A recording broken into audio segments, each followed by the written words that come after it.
முன்பே முருகனே எந்தனையாலும் ஏகாதெல்வா எந்தனையாலும்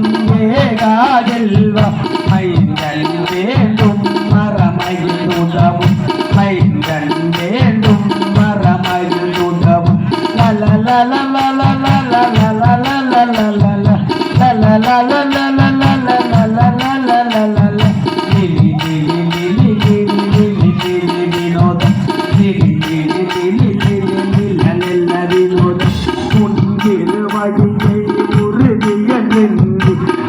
திருவடியை உறுதிய நெண்ணி என் தலைவை தீயினையடி காக்க